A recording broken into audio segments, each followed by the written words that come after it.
Isabelle Ducrève, vous êtes membre de Reporters sans frontières.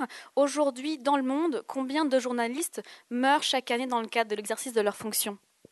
Alors pour le baromètre 2008, on a le chiffre de 60 journalistes qui sont morts dans l'exercice de leurs fonctions. 60 journalistes, ça fait à peu près un tous les 6 jours. C'est énorme, hein, c'est quand même un chiffre assez impressionnant. À cela, il faut ajouter à peu près 1000 journalistes agressés ou menacés, et puis encore des centaines de médias où il y a des pressions. Il y a une chose un peu nouvelle, c'est la pression sur les journalistes qui travaillent dans les médias électroniques.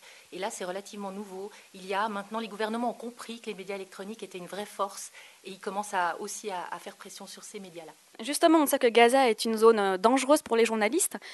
Cet hiver, on a assisté à un véritable verrouillage de l'information. Est-ce qu'aujourd'hui, l'information est devenue une arme?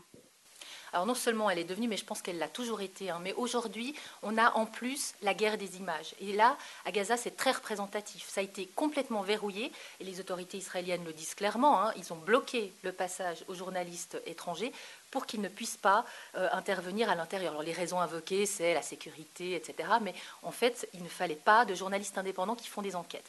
Par ailleurs, à l'intérieur, il y avait quand même des journalistes palestiniens, mais eux aussi ont dit, notamment à RSF sous le sceau de la confidence, qu'ils n'ont pas pu faire leur travail en toute liberté parce que ce n'est pas non plus possible de critiquer le Hamas. Donc là, on a eu un verrouillage en règle de l'information. Et ça, c'est très significatif de la guerre des images. RSF s'est impliqué dans le procès d'Anna Politkovskaya. Que pensez-vous de l'acquittement récent? Bon, c'est symbolique, hein, encore. Là, il n'y a jamais eu de procès, il n'y a jamais eu d'enquête, il n'y a jamais eu. Finalement, on en arrive à une situation où la justice ne sera pas faite, ça c'est sûr. Anna Politkovskaya, c'était une journaliste d'investigation qui a vraiment risqué sa vie pour faire sortir des situations illégales, qui a beaucoup critiqué le régime russe, et il n'y aura jamais justice, hein, ça c'est clair. Et c'est regrettable, mais jamais aucun journaliste qui a été menacé sous le régime russe n'a pu obtenir quoi que ce soit comme justice par la suite. Et justement, lorsqu'on parle de liberté d'expression, en Suisse, lorsqu'on est journaliste, on se croit relativement libre et protégé, à tort ou à raison? Alors je pense à raison, d'une part, parce que c'est clair qu'on n'a pas de censure directe, on n'a pas de menace, on peut faire notre métier en toute tranquillité. D'ailleurs, la Suisse est 7e dans le classement mondial, c'est un bon résultat, elle est 7e avec beaucoup d'autres pays.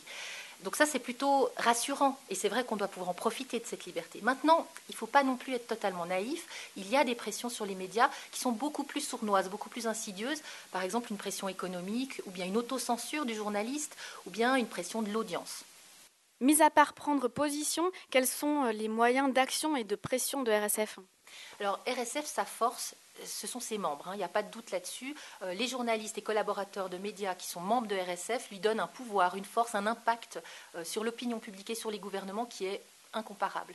Alors c'est sûr qu'après, avec cette force-là, on peut faire des opérations coup de poing, comme aux Jeux Olympiques de Pékin, on peut faire des pétitions, mais on peut également aussi travailler un peu plus dans l'ombre. Et c'est vrai que c'est moins connu, mais Reporters sans frontières a un réseau de journalistes fiables à peu près partout dans le monde, et peut aussi mener des enquêtes et soutenir des journalistes qui, eux, ont des difficultés à faire sortir la vérité, et puis relayer l'information. Et ça, c'est absolument essentiel.